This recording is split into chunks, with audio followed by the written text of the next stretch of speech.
Hey folks, Relosty with Jarmethlin. I'm Jarmethlin. This is the final edition, part 5 of my top 25 favorite horror movies list. Thanks to WWE NXT Guy on Twitter for suggesting this to me. He's also got a really cool YouTube channel. A lot of stuff that he does, from wrestling to sports and list shows that he does. So check out his Twitter handle. It's probably got a link in the description. I don't commit that stuff to memory on other people's profiles. But check it out. Does some really, really good stuff. So cheap plug for him and a good plug for him. Good guy. Suggested this top. Originally it was like a top 5, top 10 horror movies. I decided to flesh it out and do a top 25. Got it all the way up to 50 and then decided to trim it down to 25 because a lot of them were just really, really silly. So here we go with the top 4. Now I did do 6 in my last video because I just was able to. So this video could be 10 minutes, it could be 20. It's not going to be more than 20 though. Anyway, watch it go 25. So anyway, number 4, The Conjuring. One of probably my favorite modern horror movie that they've done. I don't know what it was. It was the atmosphere. It was okay, whether the story is real or not, whether it's, twisting facts, whether it's making shit up and just using it based on the true story and based on the case files of of the Warrens. I mean, whether that's true or not, who cares? Because this was damn enjoyable. It was damn scary. You had, and I always screw up her name, Vera Farmiga. She was an orphan, which was pretty entertaining. She was also in The Departed. She's been in a lot of stuff. She was also in Bates Motel, which I have yet to actually see. I've heard is really, really good, and considering what else is on this list, I'm a little surprised I haven't seen Bates Motel yet. It's on Netflix, so I'll try to watch it sometime. Anyway, Conjuring has a family has a demon besiege them, and it's attacking their daughters, and it killed off the dog in the beginning, which that's why you should always pay attention to what the goddamn dog says or does if it doesn't want to go in a house. Oh wait, maybe the dog that usually wants to go in a house doesn't want to go in. You can't get it to go in because there's a demon in there. Very powerful demon. One that targets the entire family. Fun fact, if you saw Wish Upon, one of the younger daughters is in this. Joey King. She's the one that gets her foot yanked at one point, which I couldn't figure out where the hell I recognized her from. But anyway. It was enjoyable. It was just really enjoyable. There was a good amount of scares in it. The atmosphere was great. The sequel was good. I mean, I almost put the sequel on here. I might have put the sequel on here if I had done a top 40, and it probably would have been about number 30. Because it was good and scary, but it went on a little bit long. This one was a great tight focus. The scares came fast and furious, but it built to some of them. And the whole, you want to play hide and clap and then clap and stuff like that. That was really cool. The old school house, and the technology, and, the fact that it had electricity, this kind of stuff, whatever. But it also felt like a very, very old house. A house with a lot of history. And the family, okay. There were some stock characters and some silliness, and you had the girl to play Renesmee from the later Twilight movies as one of the younger daughters. And you had a lot of other stuff. You had some really, really cool stuff. Lily Tomlin was in it. It was just a really, really fun movie. I mean, and it did a good job explaining why everybody was the way they were. And the demon's motives, which were pretty much just the fact that it was possessed by Satan, that it was, somebody that had given their life to Satan themselves and had been more, and then the demon took over. Demon possessed the mother to kill the children and all this kind of stuff. And sure, the ending was a little hokey, it was very hokey. But you had a lot of good scares in it. A lot of good scares, a lot of good atmosphere, and I just really enjoyed it. And people say, the opening credits and everything with how The Conjuring showed up and how the text showed up, it was very much like The Exorcist. I said, yes, except The Conjuring was actually good. I'm sorry, I mean, I know some people like The Exorcist, and that's fine. I mean, that's great that people like the movie. I didn't. I thought The Exorcist was shit. And there were some people who thought The Conjuring was shit. And see, that's part of the great thing about discussing movies and stuff like that, is that we can all have different opinions. Certainly not going to say that people that like The Exorcist were idiots. Not going to say that at all. If it affected you, properly and scared you, then great. Honestly, that's great. But The Conjuring scared me, and it did. It's like, okay, is it going to age as well? No, maybe in 20 years it won't be as scary, but like as of now, as of October 18th, 2017, I just watched it recently, and it was still pretty damn scary.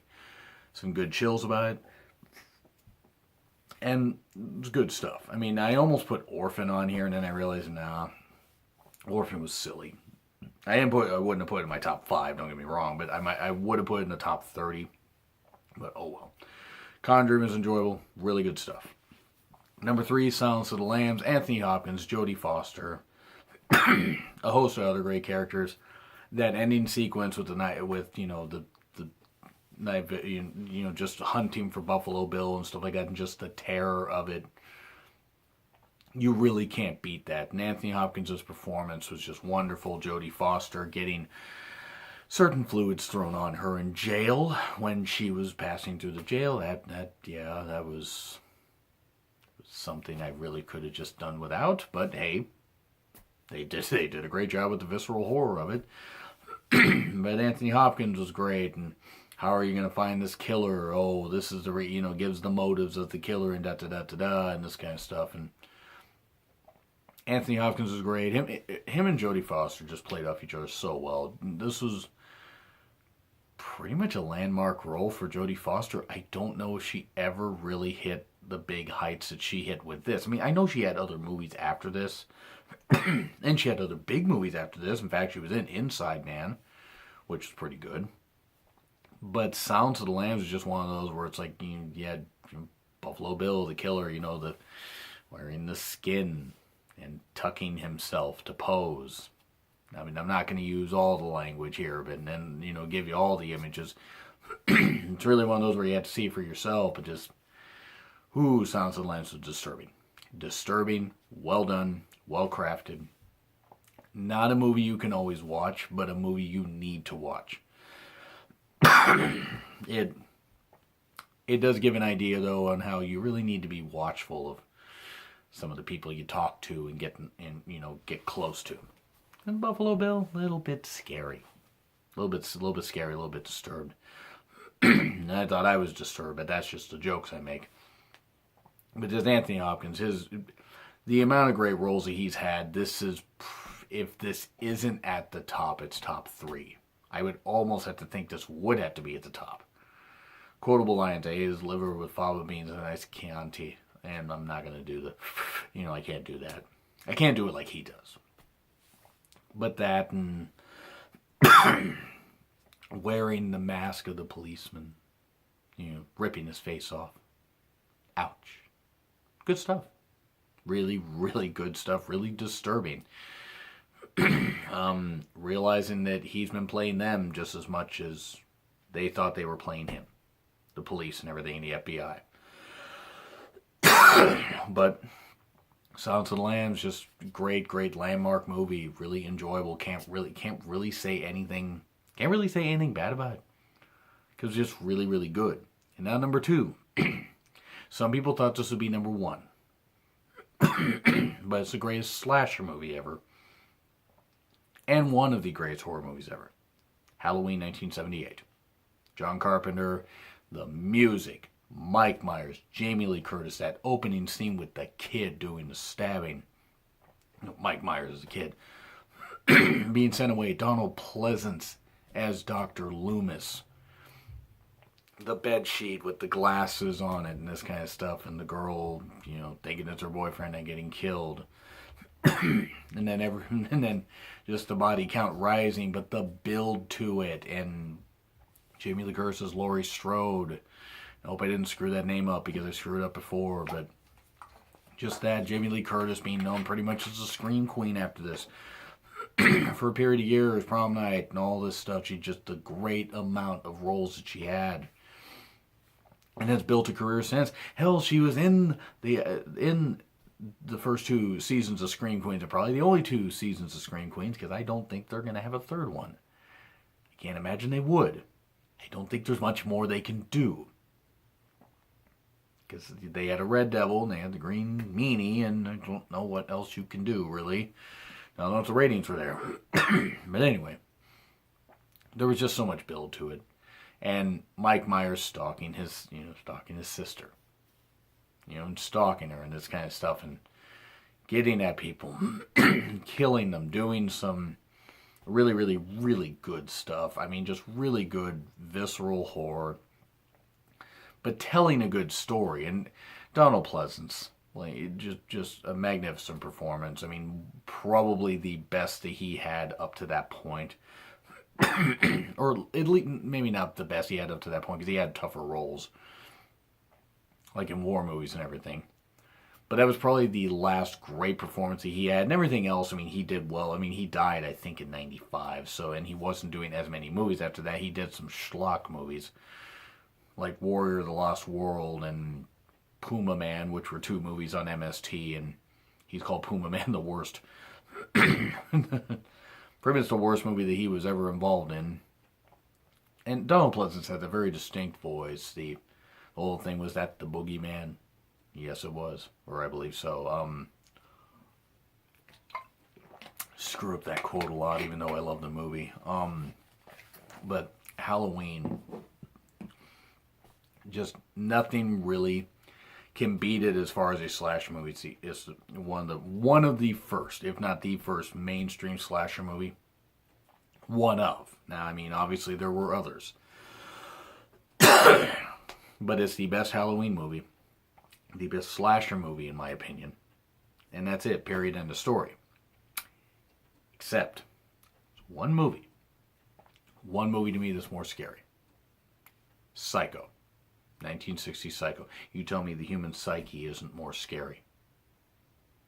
Now, Hitchcock, Alfred Hitchcock, just from the shower scene to Anthony Perkins, the boy's best friend is his mother, and this kind of stuff, and we all go a little mad sometimes. And the scenes earlier with Janet Leigh and the cop, just the shot of the cop just like staring at her, and the reflection in the sunglasses, and the great cinematography, where Janet Leigh had stolen the money and then realized that she had made a mistake. Which, look, we're all tempted by greed. I mean, I've been tempted by greed before too. I mean, and if you say you haven't at least been tempted, not stolen money, but if you haven't been tempted by greed, sorry, you're kind of lying, because we all want to be richer. We all do. At least one point in our life, we all think, well, if I did this, but we stop ourselves because we're good human beings. But just Psycho, the way it built itself and everything, and just really the build of it. I mean, the build to the shower scene in particular, which a lot of people think it's one of the greatest, and a lot of people tend to forget, if they haven't seen the movie in a while, that scene happens pretty much halfway through the movie. Maybe a little bit less than halfway through the movie. And the rest of it is, Janet Leigh's family, the character's family trying to find out who killed her, what happened to her. And, of course, you got the whole thing with Norman Bates and his mother. Boy's best friend is his mother. Goes up to the house and is up there, after Janet Leigh had been stabbed and died.